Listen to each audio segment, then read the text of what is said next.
All right, Alexander, let's talk about Ukraine. And in this video, we're going to focus, I don't want to say exclusively as to what's going on the ground, because maybe we'll add some geopolitical context to everything that is taking place. But let's begin with what is happening on the ground. There is fighting and advances in Donetsk via the Russian military in a town, an area known as Kodema, with the Wagner Group. And there's other advances taking place. That's one. We had the Kherson counteroffensive, which fizzled out, and now everything is pretty stable. There's a level of stasis, if not even a little bit of back and forth positional maneuvering, but that's no more.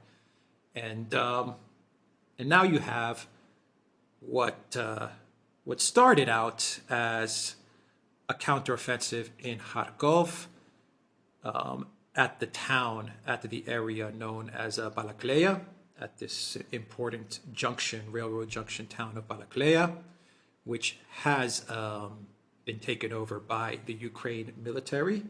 There was a fear of encirclement via Russian. There weren't even Russian troops, from what I gather. Actually, it was kind of a police contingent along with National Guards. But anyway, you'll get into that. There was a fear that they might be encircled, but reinforcements did come in, and they managed to withdraw those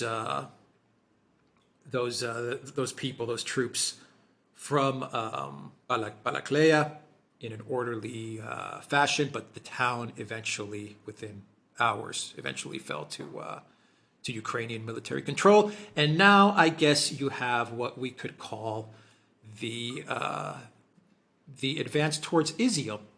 And I think that's the best way to describe what's happening right now. Almost like a lightning strike towards Izium. And there's a lot of other towns and areas that the Ukraine military is focusing on before they actually encircle. The plan seems to be to encircle Izium. Before they actually encircle Izium, there's a lot of fighting that is taking place right now in areas north, south, and east of, and eventually east of Izium. But what is the situation right now, Alexander, on the ground? Because there's a lot of panic, say, on the Russian, I don't want to say the Russian government or military, let's just say the Russian internet sphere. And there's a lot of victory, hopes of victory on the Ukrainian side of, say, the internet sphere. I don't want to say the leadership, because to be quite honest, the Kremlin has been pretty quiet. And I mean, even the Ukraine military, the Ukraine government, the Zelensky regime, they've come out with some statements, but they have also been pretty reserved as well. Okay, that's the situation. Take it from here. I think that's a very good summary overall. Now, can I just say, first of all, you're absolutely right. The Kherson counteroffensive that we'd been hearing so much about, that had been building up for months, that was launched somewhat unexpectedly and suddenly at the end of August, that has fizzled out. Ukraine suffered massive casualties. It's the extent of those casualties has now been indirectly confirmed by an article in the Washington Post. It has ended in failure, and what looks like a very, very catastrophic failure. In Donbass, in southern Donbass, the Russians continue to grind forward. They've now cleared this place called Kodema, which is south of Bakhmut. They're now apparently advancing in Soledar. They are also making significant advances in the areas along the Donetsk ring road towards encircling this Ukrainian grouping at Avdiivka. Nobody at the moment is interested in these things. Everybody is focused on this offensive, this Ukrainian offensive in Kharkov. And one has to say a number of things about this. The first thing to say is that there's absolutely no doubt at all that the Russians have been caught, I won't say by surprise, because this thing has been building up for 2 weeks, but definitely disastrously unprepared. The key thing to understand about this offensive, this Ukrainian offensive, is that there were no Russian regular army troops in the area where the Ukrainians attacked. There were no regular Russian troops in Balaklia, this town that you were referring to. There don't seem to be any regular Russian army troops in any of these small villages and towns that we're hearing about. And that is actually extraordinary. That is very remarkable. And it does beg a lot of questions about why the Russian command allowed that to happen. Because to be straightforward about this was an area where there'd been problems for the Russians before. And it's not as if, and I want to make this very clear, it's not as if the Russians lack forces. They could have strengthened their positions around this area, but they didn't do so. The units that were located, the Russian units that were located in Balaklia itself, are not Russian regular army. They come from the Rosgvardia organization, which is a internal security force used. Its official title is the National Guard, but it's not like the U.S. National Guard, which also has a military role. It is essentially an internal security force. It's those troops are not trained to carry out ground fighting against a regular military, a regular army like the Ukrainian army. So the result is that the Ukrainians have been able to advance, occupy a large amount of territory, essentially without meeting any real opposition. And as you rightly say, they seem to be now moving towards trying to dislodge this Russian force in ETHEREUM, which is this important town that the Russians captured in March. Now, the big question, and this I think is the point that people need to understand, the Ukrainian forces that have been committed to this battle don't appear to be very large. The reports I've seen is that there are about 9,000 Ukrainian troops involved altogether. In theory, it should be possible for the Russians to send troops, regular army troops, to this area to bring this whole situation under control. The big question is whether they will do so in time, because you have to find troops, you have to assemble them, you have to deploy them. And also, and the other big question is that what the Russians are going to do? Are they going to strike back? Are they going to defend these locations? Or are they going to pull their troops out of ETHEREUM? Now, that I don't yet know. But I'm going to suggest that there might be a reason why they might do the second. And that is that when the Russians captured ETHEREUM in March, the universal expectation, and I'm no doubt at all the plan, was that the Russian forces in ETHEREUM would march down and capture Slavyansk. And that hasn't happened.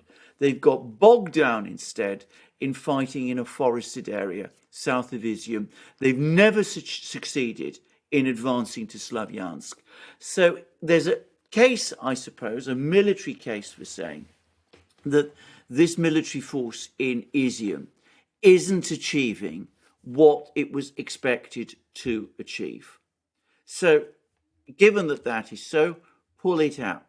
The psychological effect of doing that, however, would be tremendous. It would be a huge blow to Russian prestige and morale. And on balance, I don't think that is what the Russians are going to do. And we've been hearing reports now that over the last couple of hours, Russian troops regular troops are indeed moving towards this area in some numbers and are now starting to take positions and are trying to reinforce positions. Now, it will probably take some time, a couple of days probably, before there are enough of them to make a significant difference. And it's highly likely that the Ukrainians will continue to make advances in the meantime. Right, and Ukraine is also bringing in reinforcements as well. So it's not just the Russians that are bringing in reinforcements. I've seen a lot of videos of the Russians bringing in reinforcements, but the Ukraine side is also bringing in reinforcements. Absolutely. So the question is, who gets there quicker, and who's there more prepared? Who gets there quicker, and who gets there and is more prepared to move forward? Is it going to be the Ukrainians, or is it going to be the Russians?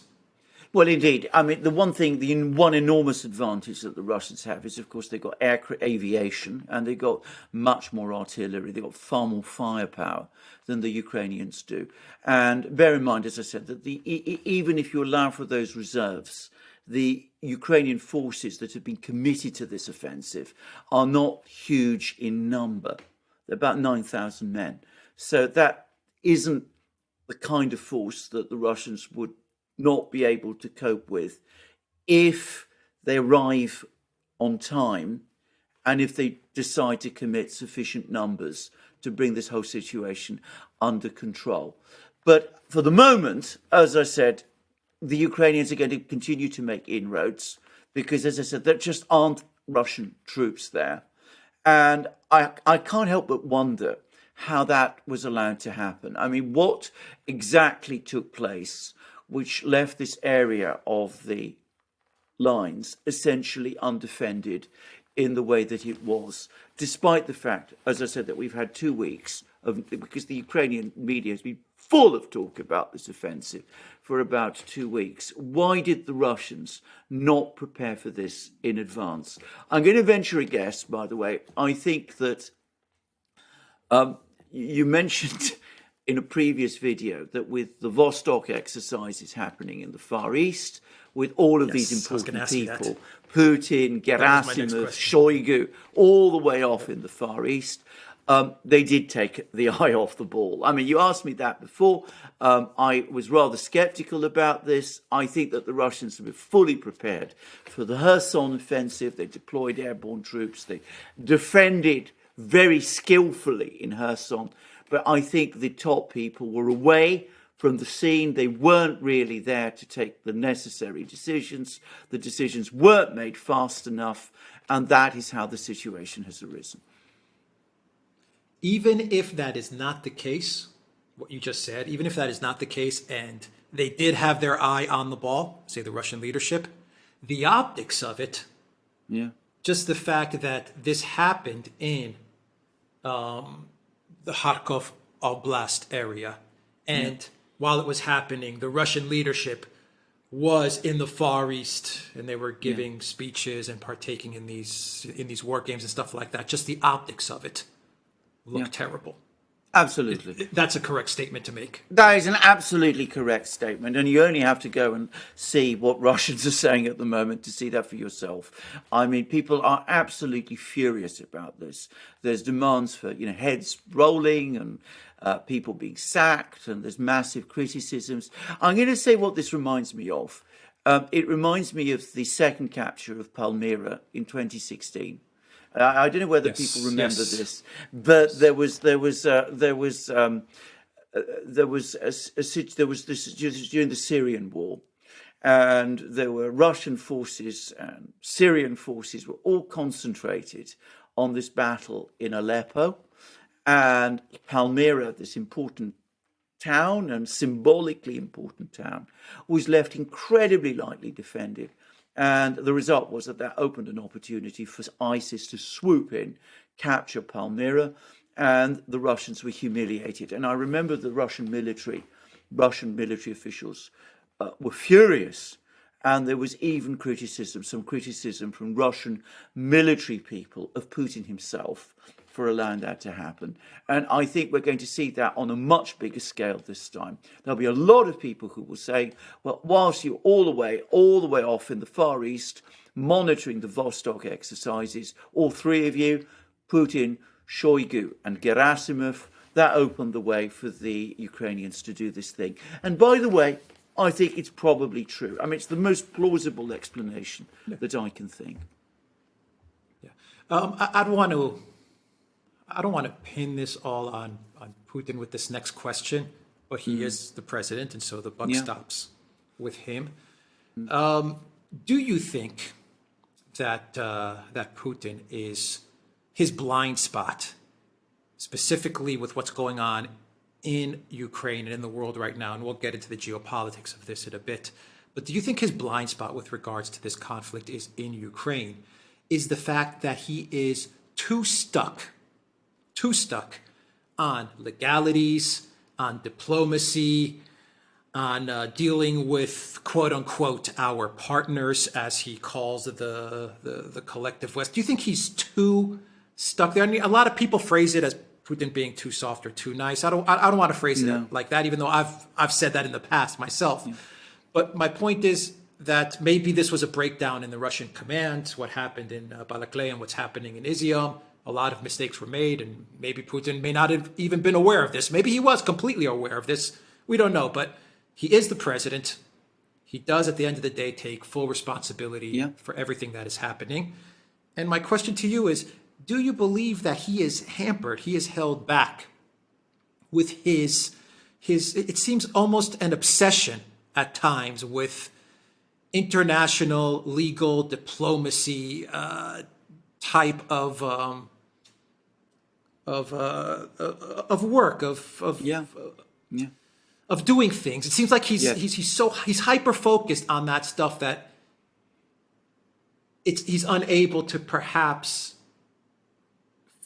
fight this war, which is still called by the Russians a special military operation.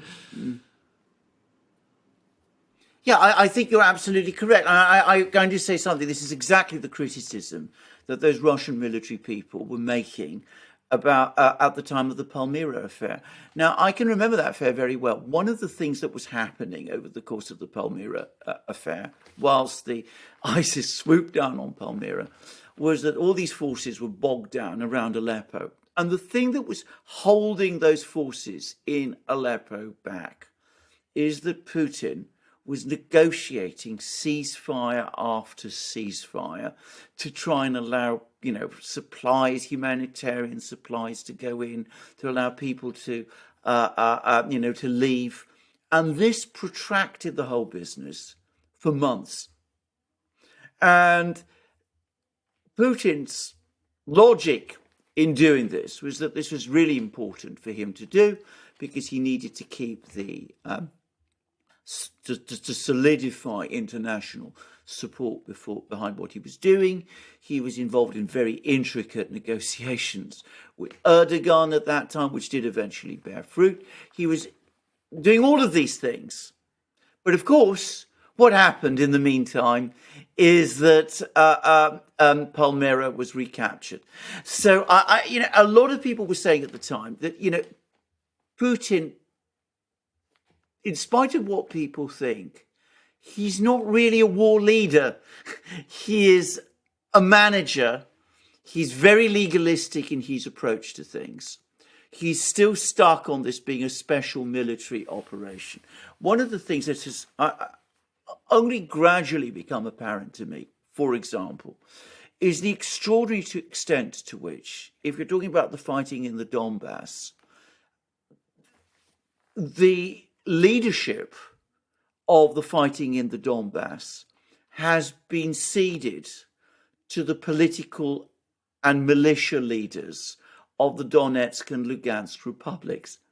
Now, I know when I mentioned this some time ago, there was some pushback and people said this is impossible. But the facts on the ground show this to be conclusively true. These people not only are the people who are commanding most of the forces that are actually attacking. So, we talked about, the fighting in Donetsk city. It's almost entirely militia people. But they are dictating priorities. Instead of, the Russian military dictating priorities, it is the militia leaders who are dictating priorities. And it's exactly the same as that you saw in the fighting in Syria. He's not really he doesn't really seem to understand that war is not something that's managed. It's something that has to be fought. And sometimes you have to cut through all of these political constraints. You have to pick up the phone and tell people like Basurin in Donetsk, look, we can't commit forces all the time to you systematically clearing all these pillboxes and fortifications around Donetsk city. We've got to move more aggressively. We can't do what he's instructed his military to do, which is don't attack civilian infrastructure. He needs to break out of that mode of thinking. And that is something that he seems to find very difficult to do. We'll see whether this operational crisis, as it's been called, will shake him and will make him change his approach. Okay. In my opinion, Yeah. there are going to be a number of other towns or villages, settlements that will be taken by Ukraine in the next 24 hours, say. Yeah. I believe Kupiansk is probably Yeah. next in line, maybe some more.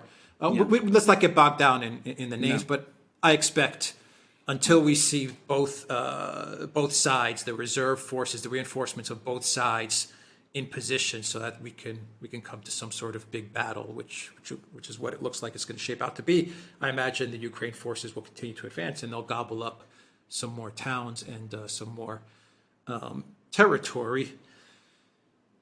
On the geopolitical side of things, let's not talk about the geopolitical just yet and Blinken going to Kiev, not just yet.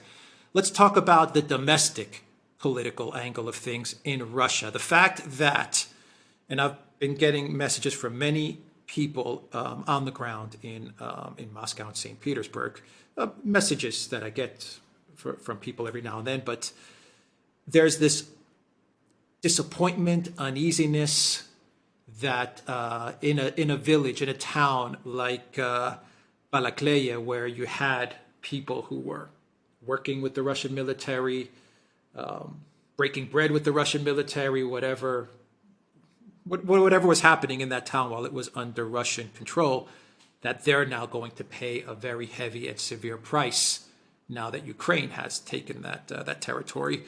How does this affect the psyche of Russians in Russia seeing this?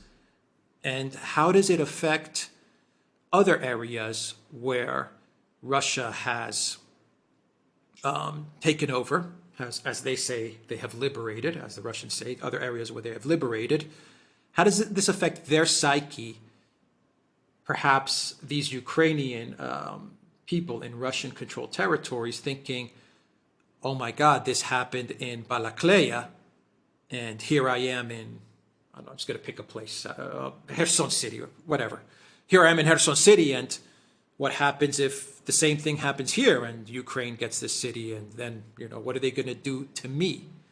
How do you see all of this shaping the thoughts and the feelings and the fears of people both in Russia and in Ukraine? Because just on a final note, Alexander, a thought that I've kind of considered a golden rule, but now may not hold for me, something that I'm going to have to re-examine myself.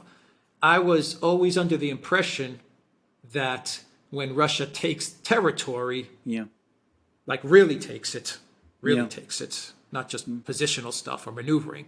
When they decide to take territory, there's no way they're giving it back. Yeah. Now you can spin the narrative and say, well, that doesn't hold anymore. Yeah. That is exactly the point, because that's not just the Russians. That wasn't just your perception. That was the universal perception. That was the universal perception across Ukraine and, of course, within Russia itself. Now, this is going to shake morale. This affair, you can't deny this. It is going to shake morale. Now, all of that can be restored provided the situation is brought back under control and provided the Russians regain and maintain the initiative. If they don't, if they do what I said that they might do, which is pull out of ETHEREUM, that will have a very bad effect on morale indeed. not just in Russia, but of course in these regions that we have been talking about. And I wonder whether Putin understands that. And I do expect that some of his officials and some of his intelligence people are explaining it to him, which is why I think that the Russians will eventually push back here in this area and will bring the situation under control and will reverse it. But if they don't, then, as I said, there will be a very, very severe effect on morale. People will start to say that this isn't a really serious operation. Putin isn't really serious about what he's doing, that sooner or later there's going to be a deal done and we're going to be sold down the river, just as we were, so just as many people in Ukraine, by the way, felt back in 2014. I mean, you know, the fact that Russia didn't come in, liberate the Donbass then, it made a lot of people very bitter and very cynical. So unless Putin understands that, that will be the effect, and it is going to have a bad effect in Russia itself. I think he probably does understand that. I think his people probably are advising him about this, and that's why, as I said, I think he will do what is necessary to bring the situation under control. Now, if we're looking at this, by the way, from the other side, from the Ukrainian side, I'm going to say something else. Regardless of what happens now, even if this offensive fails and is reversed, the Ukrainians have gained an important psychological victory because they've conducted what, to all appearances, is a successful offensive. It may be an offensive against no opposition in the sense that there were no Russian troops to fight. They were able to just steamroll in against what was, to all intents and purposes, empty space. But that really doesn't matter. As far as people in Kiev, in Lviv are concerned, and as far as people in Western capitals are concerned, Ukraine has shown that it can retake ground. It spectacularly failed to do so in Kherson, in the Kherson offensive, but it has now managed it in Kharkov. So I think, as I said, that is already a gain from Ukraine's point of view, regardless of what happens. And just as Putin's conduct at the time of the Palmyra debacle in Syria undoubtedly lengthened the Aleppo battle, and in fact the fighting that was taking place in Syria at that time, the same is going to happen with this affair. It's going to make this take longer than it would otherwise have done. Well, the stakes are much, much higher in this well, the affair stakes well. are The stakes infinitely were high high in Syria. For Russia, yes, of course, I'm not yes. speaking for Syria. The For stakes Russia, are the stakes are much, much higher. Absolutely, Yeah, the stakes are infinitely high. Yeah. So Blinken shows up in Kiev. He brings $2.2 billion. $1 billion of that is going to Ukraine, but in long-term assistance, and we know what that means. Another $1.2 billion in this package is not really going to Ukraine, but it's going to build up a type of Eastern Europe state alliance, once again, to thwart Russian aggression. So a lot of money is now going to be poured into countries like the list was Greece and Poland and Romania and Slovakia and Czech Republic, all kinds of countries, North Macedonia, Moldova, Georgia. So it looks like Blinken, and of course when you talk about Blinken, you're talking about NATO.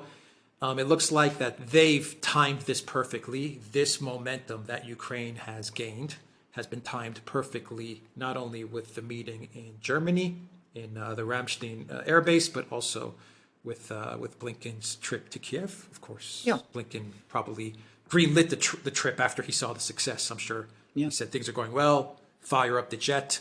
I'm on my way to Kiev to deliver the goods. Yeah. But to me, this indicates that the collective West, NATO is all in with the war against Russia. We talk about the psychological advantage that Ukraine has gained from this. This has been the first successful counteroffensive Ukraine has done since 2014, 15. I mean, really, this is big for Ukraine. Yeah. They actually managed a successful counteroffensive. This is a huge deal for them. Yeah. The psychological win for Ukraine is huge. Yeah. It's a distraction as well from what's happening in South Donbass and Donetsk and in Kherson. Completely distracts from that. Yeah. But I think there's also a psychological advantage for NATO and for these EU states as well, which some of them are very belligerent towards Russia. Some of them have actually toyed around with perhaps going along with NATO and opening up a second front, say Moldova or Georgia. Now maybe they're saying, maybe we should get in on this action. And Russia doesn't look like it's all too there. It doesn't look like they have a good handle on things. So maybe we can get involved in a second front. Why not? Yes. Do you agree with that statement? Absolutely. Do you think that NATO is gaining a psychological advantage here? And I'll go back to Putin again. He is the president. Has he understood that Russia is fighting against NATO? There are a lot of rumors saying that much of the military forces engaged in this, in both the counteroffensives,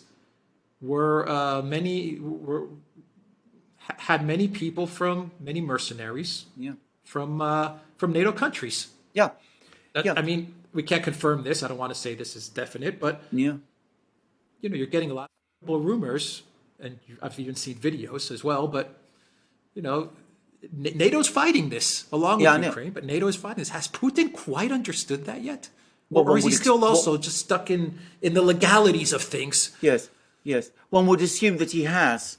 But again, as I said, this must be a source of immense frustration, by the way, to his military people, because they'll be saying to him, well, you're sending us into battle against an army that's now equipped by NATO and which has a lot of NATO personnel, ex-NATO personnel involved, and you're asking us to fight these people with one arm tied behind our back. And there must be an awful lot of anger and an awful lot of frustration about this. And by the way, about the psychological win for NATO, you're absolutely right. You only have to look at the British and American newspapers over the last couple of hours to see that. Now, again, this brings us back to Putin, because this ought to have been completely predictable. I mean, again, lots of people have been saying Zelensky had to score some kind of win in the first week of September in order to be able to show to his NATO sponsors that backing Ukraine is worthwhile. Now, that ought to have alerted Putin and the Russian leadership to the real danger that Zelensky was going to do something, the Ukrainians were going to do something dramatic.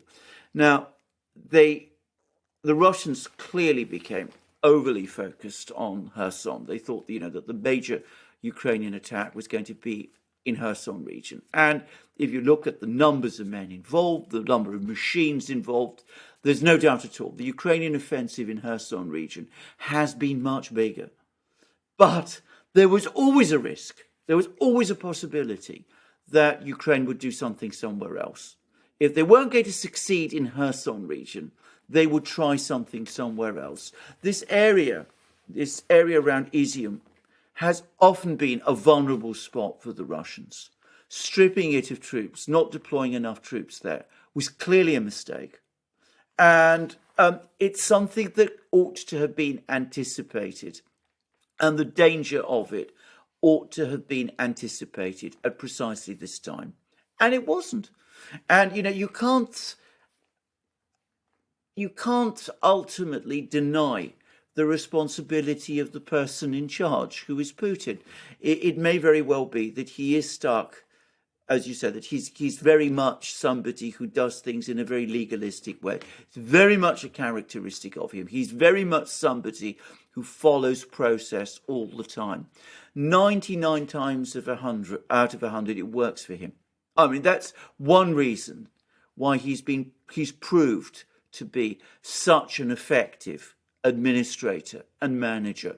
But there are times, and war is one of them, when you have to throw out the rule book and you have to work, or at least, the rule book you've imposed on yourself, and you have to work outside that book in order to achieve victory. And what he's done by sticking to the rule book and going to the Vostok exercises and meeting with the Chinese officials there and conducting this, monitoring this exercise with his Indian and Chinese officials and people from Myanmar and all sorts of other places.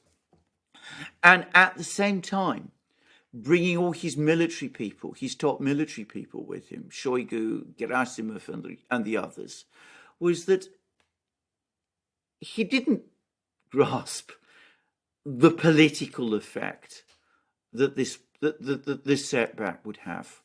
Now, at the moment, I stress it is only a setback. It's not a disaster. If thousands of Russian troops are encircled and are forced to surrender, that will be a disaster. We're not anywhere close to that situation yet, and I don't expect that to happen. But, a setback, a very serious setback indeed, just as the fall of Palmyra was in the Syrian context. But as you say, in a game which is being played with far higher stakes. And though Blinken came along with money that the Ukrainians must have felt, frankly, I think they would have felt shortchanged because, they've got a collapsing economy and all he comes with is $2 billion and only $1 billion is for them. But the fact is he's talking about creating these regional alliances. It ought to be Putin's priority to working to stop that happening.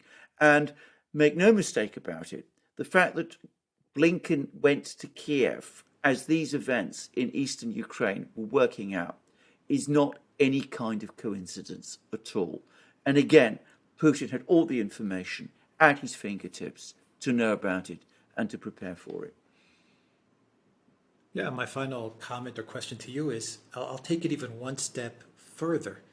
The fact that Blinken can just stroll into Kiev is remarkable, given that this special military operation, war, conflict, whatever you want to call it, the fact that all types of world leaders stroll in and out of Kiev, whenever they want, it seems. Videos of just, one world leader after another, after Boris Johnson 3 times. Yeah, I know.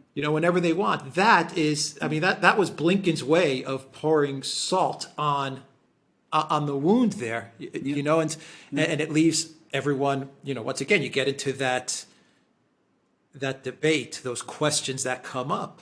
What is Russia doing? The narrative is the collective West narrative is very easy to construct. Like if I was sitting there constructing it, I would have an easy time to construct it. I could write a title in 5 seconds and say, Russia in 6 months, Russia gained 1 kilometer.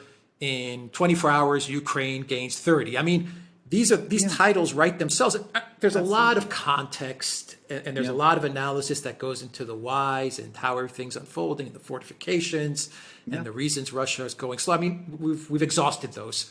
Absolutely. But it doesn't take away from the optics of it all, and the optics of seeing Blinken hanging out in Kiev without his tie, just chilling with Zelensky while Ukraine is advancing 30 kilometers. These are the things that if you're on the Russian side of things, if you're a Russian citizen and you're in Moscow or St. Petersburg, wherever, Voronezh, wherever, Ekaterinburg, you're pulling your hair, going, well, what the hell are we doing? Are we fighting a conflict, a war, a special military operation? Do we understand that the collective West wants to destroy us? Why do we keep on calling them partners? Why do we, why? You get into this whole, subsequent, questioning of why? No, well, and to give another example, at a time, there was a couple of months ago, there was a warning given from the Russians that if there were attacks on Crimea, the Russians would go after the decision-making centres in Kiev. And there have been attacks on Crimea. And there'd be no attacks on the decision-making centres in Kiev. Now, maybe there are reasons for that, but the fact that it hasn't happened, again, is deeply frustrating. And again, you only have to go to Russian media to see how angry and frustrated people are with this sort of thing. I'm going to say something about Putin, which is that we've discussed the extent to which he is a man who operates within rules. And this is an aspect of his personality which people in the West never understand, but which is very real and which we've talked about many times. His background is that of a lawyer. He's a very legalistic person. He approaches things in a very legalistic way. 99 times out of 100, it works to his advantage. He never seems to quite understand that there are moments when it doesn't. That's one thing. The other thing I've got to say about Putin is that, like Russian officials in general, he has no real feel for the optics of an event. He's very good, taking questions, meeting people, speaking out, things of this kind. But he doesn't have that sense of knowing the importance, which in war, this is a legitimate thing in war. Propaganda is part of war. It always has been. He doesn't understand, he doesn't seem to understand that. He seems to think that the truth is all that matters. And of course, in war, the truth is something that more than in any other field, you have to control and shape. And he doesn't understand that.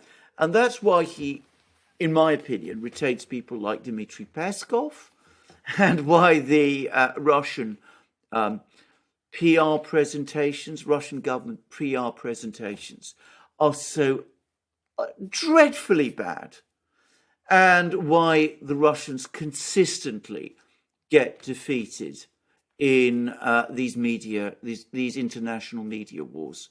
In Russia itself, where the country is very educated and very sophisticated, and they've become very experienced in understanding what the West is up to, the Russian public understands that. But he's never understood that there's also a wider public as well. And sometimes also the Russian public too, they need to be reassured. They need to feel that things are being done in a certain way. And he never seems to grasp this. And it's consistently worked against him. I'm going to give an example. There were those repeated Ukrainian raids on the Zaparozzi nuclear power station. The terrible way in which the Russians explained all of this made even me doubt that this had actually happened. I actually did a video saying that I'd become increasingly skeptical about this, and that this whole thing looked to me like, it was basically a Russian invention. And I got an enormous amount of pushback, and floods of people came in and providing me with information which I accept corroborated this. But the way in which it was presented was awful. Absolutely awful. And if even someone like me, who is, predisposed to listen to every side, and, much more predisposed to give credence to what the Russian side says, is going to be skeptical about a Russian account, well, that tells you that there is something very badly wrong with the way in which the Russians conduct their media war. Yeah, even CNN, they read an article about a week ago where they talked about how the Pentagon officials urged Zelensky not to conduct two fronts in a counteroffensive. There are rumors saying that Zaluzhny actually told Zelensky to focus on Kharkov and forget about Kherson. It's a losing affair, focus on Kharkov, and that Zelensky finally listened to Zaluzhny. We don't know if that's true. Those are some other rumors, but we definitely have the CNN article, which said that the Pentagon officials did tell Zelensky, don't open up two fronts, focus on one. They don't really say which one or in detail, but CNN just says, the Pentagon officials told Zelensky, focus on one area and go all in, go full in. That was pretty much the gist of that article. But in that article, I don't know if it was that article or an article that followed that article from CNN, you had Pentagon officials talking about how Oh no, it was an article from The Hill that followed that article. You had Pentagon officials who were interviewed and talked about how it is now time to send long-range missiles, missiles that do much more damage that will inflict much more damage to the Russian Federation, to Crimea, because given everything that we've seen in the past 6 months, everything that Russia says is just bluster. Yeah. Because of what you just said. We've done these little pinprick strikes in Crimea, and Russia said they're going to do this and that, and they haven't done anything. So it's time to provide the Ukraine military with bigger, more devastating weapons. And I think they even mentioned the Kerch Bridge again, and just start hitting the Russian Federation, because this is what the Pentagon was saying in this Hill article, because everything that Russia says they're going to do, they don't really do in retaliation. Yeah. I mean, the Pentagon called it.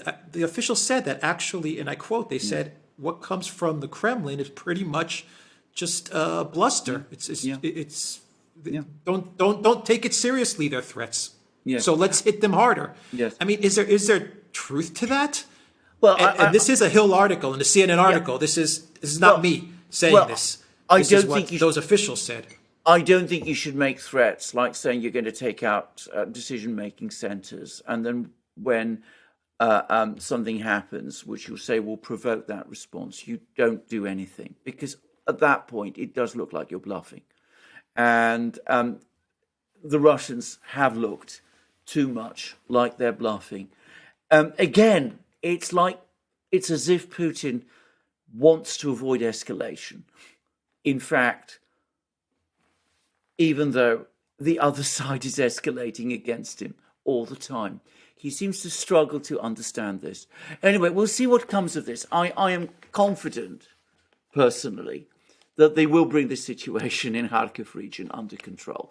I mean, I think Putin ultimately is a politician, and a very skilled politician.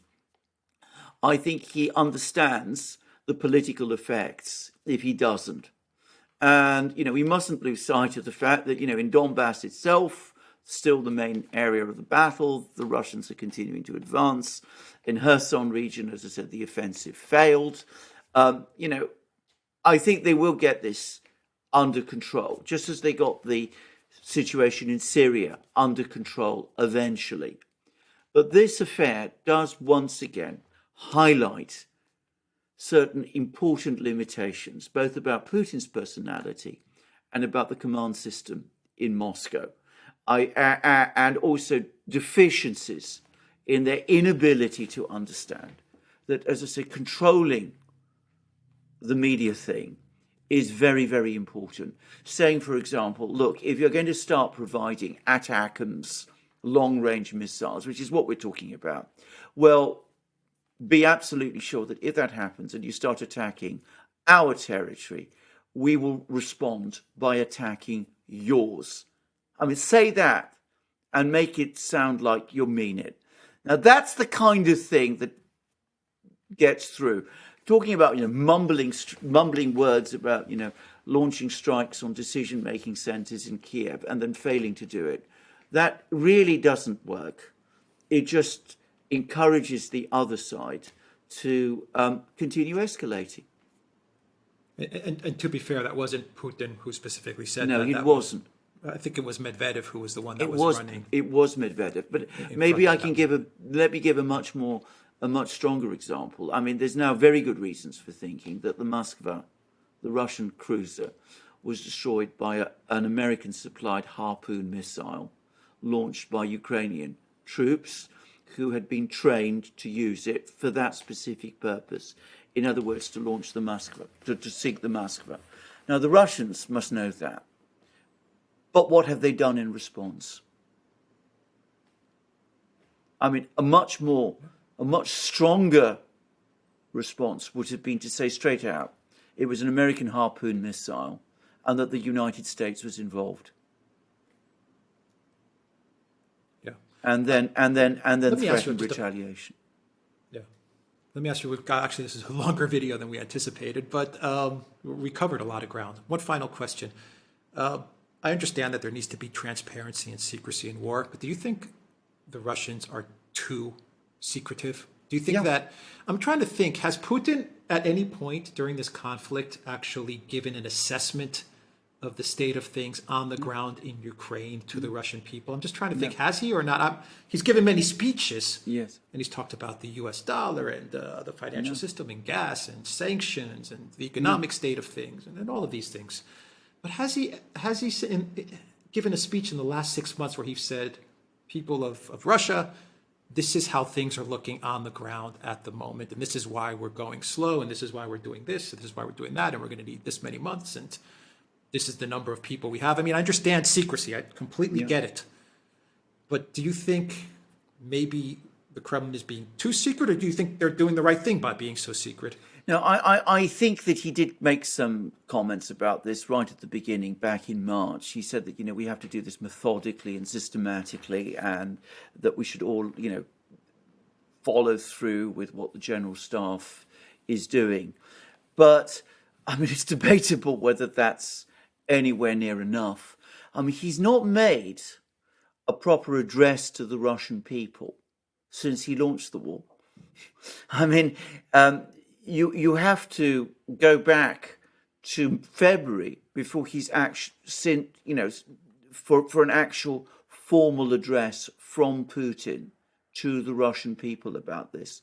And I don't know that this is a huge problem, actually, but it is the case that when the Russian military provides information, it tends to be of a very, very sterile kind. We launched missiles against this place, we attacked this brigade suffered X number of casualties, which, by the way, I was very skeptical about. I'm no longer, by the way. I think that these casualty figures the Russians are giving, we're getting more and more corroboration that they're probably true. And that begs many questions, which we're not going to get into in this program. But certainly, I think that there could be a lot more discussion and explanation to the Russian people about what is going on. But I come back to this. I mean, Putin has never understood this, nor have any of the people around him. And I can't help but think that this is a product of the Soviet legacy, in which they were all, trained. Remember, Putin went through the Soviet system. He served in the KGB, as we all know. That giving out information is dangerous. You hold as much of it back as you can. Public relations and news management and that sort of thing, it's somehow beneath us. We don't dirty our fingers with it. These are Soviet ideas, and they have no place in the modern world. And, I think that, again, this shows, this highlights certain of his limitations as a war leader. All right, let's wrap it up there. Do you have any final thoughts, Alexander? No, I repeat again, I am confident that the Russians will eventually get this thing under control. I mean, I like you, I expect that over the next couple of days, we'll be hearing a lot more about Ukrainian advances and all kinds of things of this kind. But eventually, I think enough Russian forces will appear to bring this situation under control and to reverse it. You remember what happened with that counteroffensive that Ukraine launched north of Kharkov back in May. Again, it was very similar. They advanced basically against virtually no opposition. They advanced all the way to the Russian border. There was a lot of headlines. Eventually, the Russians got themselves organized and they were pushed back. The Ukrainians were pushed back. I think something similar is going to happen this time. But it's important to stress what happened in Kharkov in May was in a secondary theatre. This one isn't a secondary theatre. Lots of Russian reporters and journalists on the ground here. Lots of people who know about what's going on in these particular cities, in Bakalya and Kupiansk and all of these sort of places. So what perhaps didn't matter when it happened in Kharkov region, this time does. It matters a lot. So the Russians when I say that I'm confident they'll get it under control, they have to. Because if they don't, I mean, it might not matter so much in military terms if you're dealing with this in, the cold calculations of a general staff, but psychologically, it will matter immensely.